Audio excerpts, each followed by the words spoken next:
kembali. Jadi teman-teman yang tidak mendengar pertemuan ini tolong disampaikan, dilanjutkan ke teman-teman. Dengan KCI masing-masing membuat nomor register. Kemudian kita sepakati hari ini karena di sini ada juga nama desa. Jadi Panaikan itu adalah 01 atau 1. Kemudian Pasimarani nomor 2, saya nomor 3, saya nomor 4. Jadi nomor buku 01, misalkan tahu nomor 1 Pesenta, kemudian nama desa. Kalau misalkan Sanjay berarti 01, 03, kemudian nama PKM. PN kapan kalau Panaikan di? Ya, Panaikan. Nah, kemudian bulannya, stripnya tuh strip 1. Jadi catat-catat di pasawan ntar itu tak lupa, saya saja mencatat dulu lupa. Jadi ingat ini nomor 1, kemudian nomor desa, kemudian nama puskesmas, nama bulan dan tahunnya. Sebenarnya ini buku untuk tahun 2020, tetapi karena masih ada stok tak di 2020, jadi saya mulai saja di 2021 supaya kita tidak pusing juga menghitung buku di akhir tahun. Dikasih habis nih dulu buku lama. Kemudian dikeluarkan tanggal berapa? Misalkan pasien datang tanggal 3, terus di tanggal 3 situ dikeluarkan tanggal 3 kabupaten atau kota, provinsi. Kemudian fasilitas kesehatan. Selanjutnya itu fasilitas kesehatan. Faskesnya itu kode desa di. Misalkan Faskes tak Panaikan baru strip kode desa. Kode desa tadi kalau Sanjay nomor 3 tuh jadi Panaikan PN strip 03. Itu baru di depannya ini. Kemudian cara pengisian P4K seperti biasa, masih seperti yang dulu.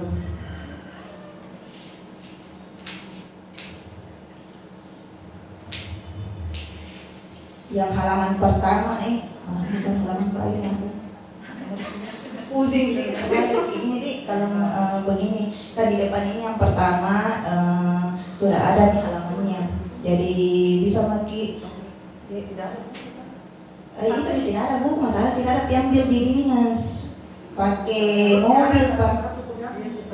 Ya sebenarnya 1 orang 1, makanya saya pakai begini karena tidak ada dari dinas yang ambil ki. Nah yang mau diambil di dinas itu ada 171 buku yang untuk stok kita untuk puskesmas Panaikan, dan saya tidak bisa ambil di barangkali tak sedikit kecuali masing-masing desa pergi ambil ki. Nanti kalau Pak Hakim pergi di dinas bawa mobil atau siapa saja, itu karena saya sudah bikin stoknya, tetapi yang ngambil itu belum ada. Kemudian ini identitas. Sekarang itu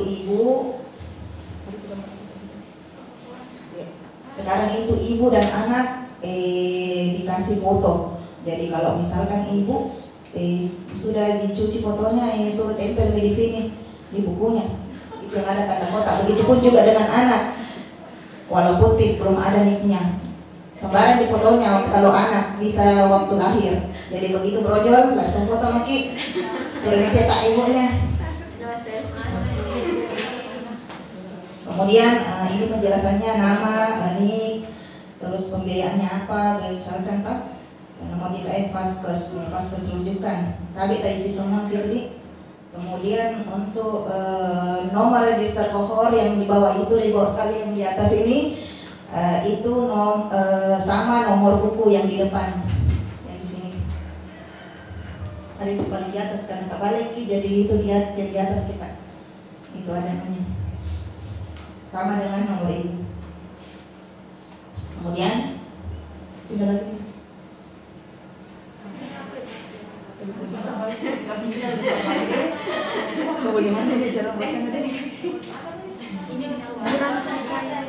Begini gambarnya, tapi nanti kita pelajari misalnya yang penting catat-catat saja. Untuk ibu hamil yang pertama kali datang itu berat badan, kita tulis berat badan, tinggi badan, IMT. Jadi kalau tidak mau pusing-pusing, jangan tidak mau tulis berat badan. Misalkan ini kan diperiksa, ada di sini pemeriksaan. Mana ketemu nih?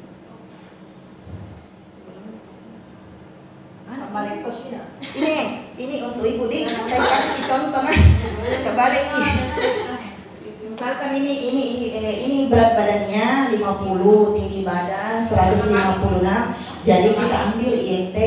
Jadi kita tahu di rumusnya untuk mencari IMT, berat badan per tinggi badan meter kuadrat. Jadi kalau misalkan berat badan 50 terus tinggi badan 150, berarti 50 bagi 1,5 dikali 1,5, itulah IMT. Mengerti Ki? Itu rumusnya. Kalau misalkan bisa juga tulis di sini, misalkan berat badannya pasien, tinggi badan, IMT. Tapi kalau tidak mau Ki rempong, langsung Ki saja dari sini ambil hasil IMT-nya. Kalau ada di sini berat badannya, kalau misalkan datang pasien berat badan 50 dibagi tinggi badan, langsung Ki saja kali gitu, baru langsung Ki isi di sini. Ini pemeriksaan pertama, ini adalah bidan. Kemudian ini pemeriksaan pertama kali K1. Jadi kalau misalkan pasien dalam 1 bulan dia datang 2-3 kali, hanya mengisi 1 kali. Yang 2-3 kalinya itu kita isi di kohorta, buku bantuta. Kan ada di kohorta begitu toh, tetap diisi itu, tetapi di buku hanya mengisi 1 kali. Kemudian ini yang kedua, ini di trimester pertama, ini bidan, ini dokter. Jadi semua pasien itu harus dikonsul di dokter, baik itu umum ataupun di dokter spesialis. Kemudian trimester kedua adalah bidan. Di sini kita lagi mengisi. Jadi pokoknya berapa kali pun pasien tak jangkit mengisi melebihi ini terus ke sana, karena pemeriksaan itu hanya 6 kali selama dia hamil. 6 kali. Jadi sekarang itu pemeriksaan bukan hanya 4 kali tetapi sampai 6 kali. Kalau misalkan ada pasien yang periksa sampai 10 kali, berarti kita tulis di kohor lain. Pembagian 6 kalinya di mana? Ini pembagiannya Di trimester pertama 1 kali. Trimester pertama 1 kali, tapi kalau dia datang 2 kali, berarti masuk di kohor begitu tak? 2 kali. Artinya 1 kali di trimester 1 kali ditulis di sini. Keduanya? Yang keduanya bidan lagi. 1 kali juga. 1 kali. 112. Iya, 1 ini kan 1. Tetap kita 112 karena ini yang ambil di dokter sama yang ini yang terakhir. Jadi di trimester 1 dengan trimester ketiga itu ada jatahnya juga dokter. Kalau dia lebih dari 4 kali? Itu di kuota, di buku komputer diisi. Jadi trimester ketiga Iya, juga 2 kali. ya 1 kali Diki menulis di sini. Trimester ketiga maksudnya? Di trimester ketiga 2 kali. iya, 1 dokter. Jadi tetap 112 sebenarnya. Tapi kalau ada yang kita catatan.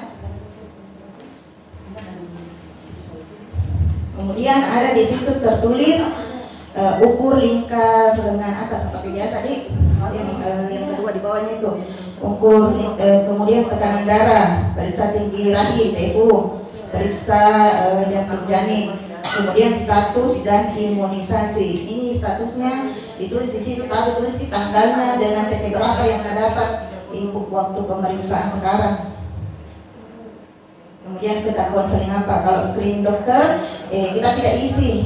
Dan ada di kolomnya juga di trimester pertama dengan trimester ketiga untuk dokter. Jadi untuk screening dokter di sini jangan diisi. Karena ada juga di situ untuk pengisian dokter. Tablet tambah darah, kemudian pemeriksaan lab. Kalau yang PPDA ini kan triple eliminasi, pengisiannya. Yang adanya lab kalau ada hasil labnya pasien di sini mungkin mengisi di triple eliminasi yang PPIA. Ada itu yang di bawah.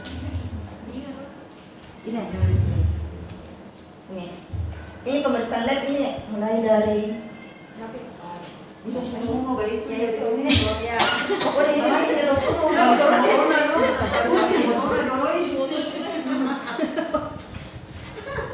ini ada juga kemudian tata laksana kasus. Ini bila ada kasus, kalau tidak ada juga kasusnya jangan isi ya. Kemudian ibu bersalin TP-nya. TP-nya ibu bersalin di sini di bawah, bukan di depan dulu di depan, sekarang di bawahnya lagi tuh. Ibu bersalin TP-nya. Kalau ada bukunya itu kita editin. Terus fasilitas kesehatan apa, paskesnya rujukannya apa.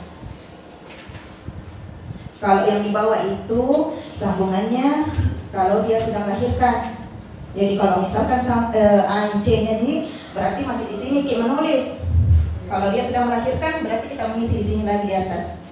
Di atas tulisannya tapi kalau di buku di bawah. Sama juga anak barangkali kalau anak ini apa pun tulisannya. Belakang itu. Kalau anak ini udah terlalu mengerti, kamu mungkin bilang dia siapa tahu ada namanya teman.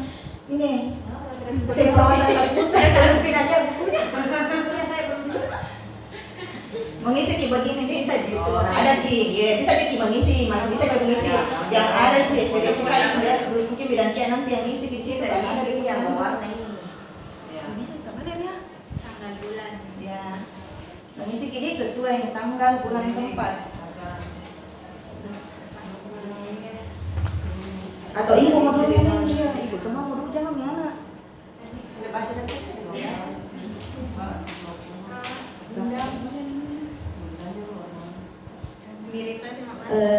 Tabe ini kalau anak jangan menulis centang.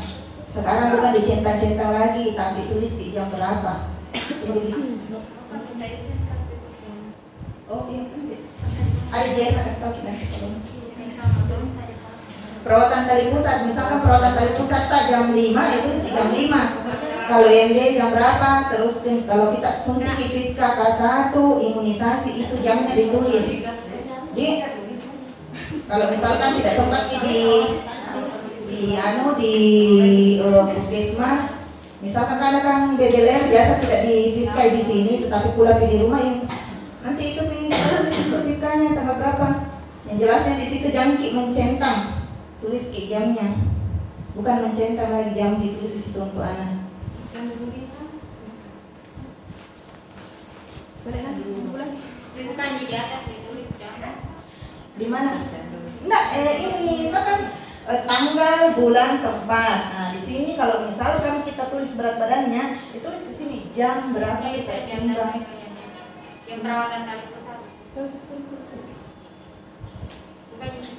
Enggak ada tempat jamnya sih, hanya tanggal, bulan, tempat. Biasa dicetak itu kan. Enggak mencentang, tidak boleh mencentang. Sekarang enggak boleh orang mencentang. Menulis ke jam. Ya. Ya.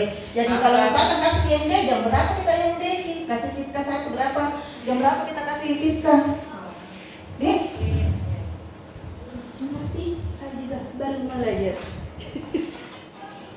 Di sini lagi dah. Nah ini bisa dibalik ini.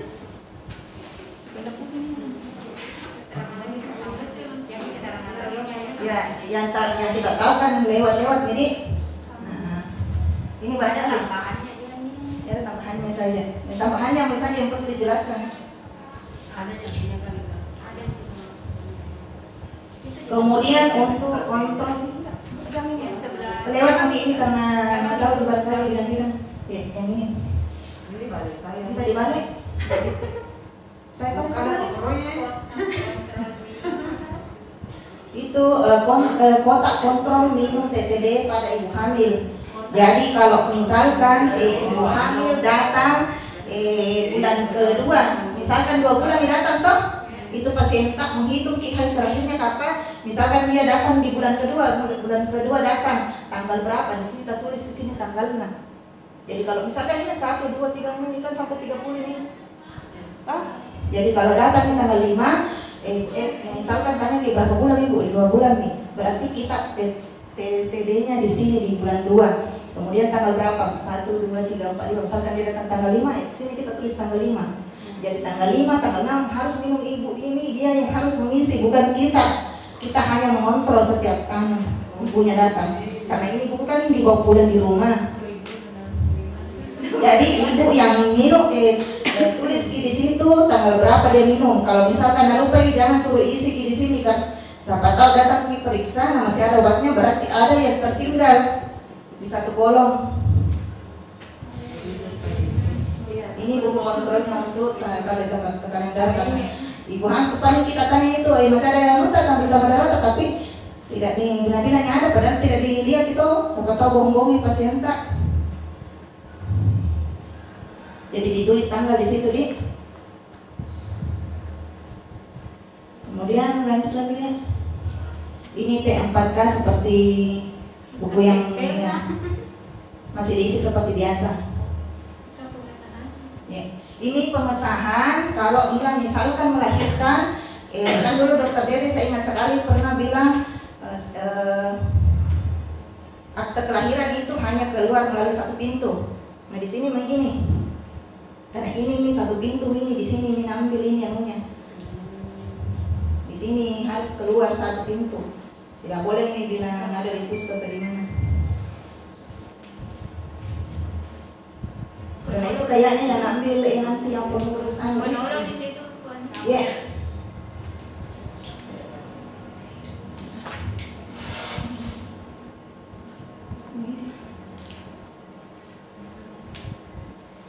Bisa dibalik lagi? Bisa dibalik. Sini. Evaluasi kesehatan ibu hamil. Di sini nih ada kondisi tinggi badan, berat badan, jadi tetap mengisi lagi. Di sini pengisiannya. Kemudian riwayat kesehatan ibu sekarang. Yang ini.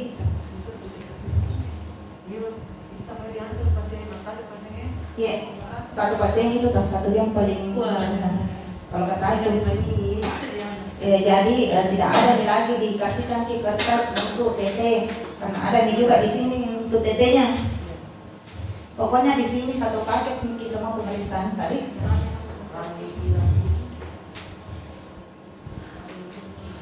Tadi di kapan barangkali itu kalau kita tanya-tanya pasiennya di sini anamnesia tak ceritanya.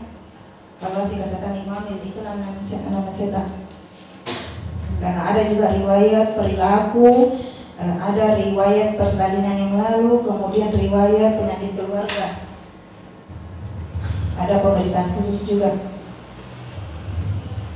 Kemudian berikutnya pemeriksaan dokter di trimester 1.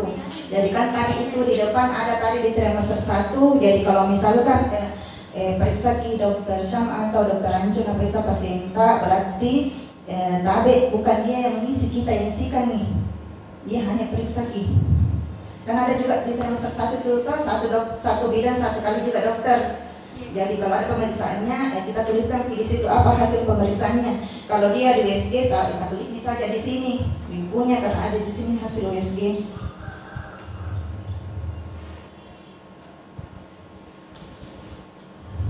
Kemudian selanjutnya grafik evaluasi kehamilan. Ini saya juga masih belum mengerti. Ini grafik evaluasi kehamilan sama cara pengisiannya dengan apa lagi itu? Yang anak nih, yang ada itu tinggi badan dengan berat badan.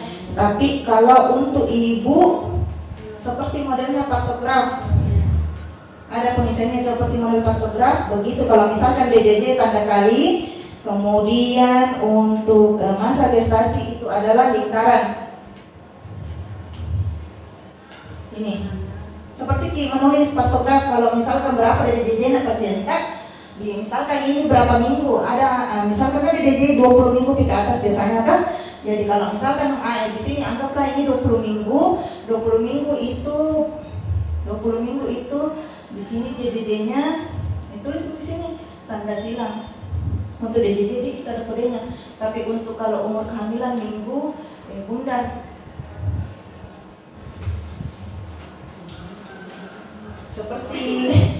Seperti cara mengisi partograf.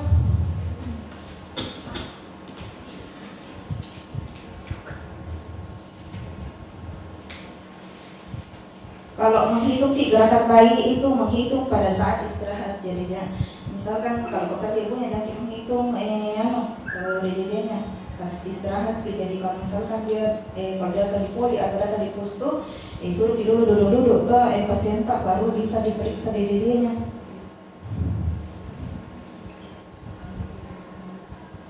Ini kan ada pemeriksaan proteinurin, urin reduksi, HB, itu dikasih masuk di kolom seperti cara mengisi kartograf. Kemudian ini ada di bawahnya tulisannya ini map.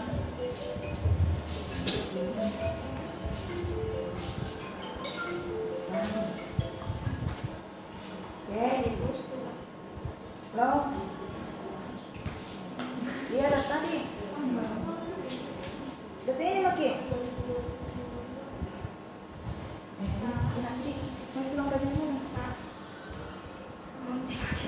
Kalau misalkan D itu adalah diastol, S itu sistol. Jadi misalkan contohnya kan ini ada map. Ini map itu 2 dikali misalkan kalau D kan 2 dikali D berarti diastol. Diastol misalkan diastolnya ada 70, kemudian ditambah sistol. Sistolnya misalkan 100 kan 100 tensinya misalkan tensi 100/70, berarti 2 dikali 70 ditambah 100 baru dibagi 3. Kalau D itu diastol, kalau S itu sistol. Kalau melebihi dari 90 itu tabek dirujuk ke rumah sakit. Jadi kalau misalkan 2 dikali 70 ditambah 100 dibagi 3, dapatnya itu 240 dibagi 3. Jadi sistolnya itu lebih kurang 80, berarti kan tidak melebihi dari 90, berarti tidak dirujuk di pasien K. Apaan itu mau beli? Aku punya tensinya. Iya. Makanya aku bilang kita ditulis di remusa. Karena ini kan nanti bertanya ke apa itu 2 kali D. D itu adalah distol. S itu adalah sistol. 2 dikali di distol ditambah sistol dibagi 3. Iya. Dikali dari 90 dirujuk. Iya.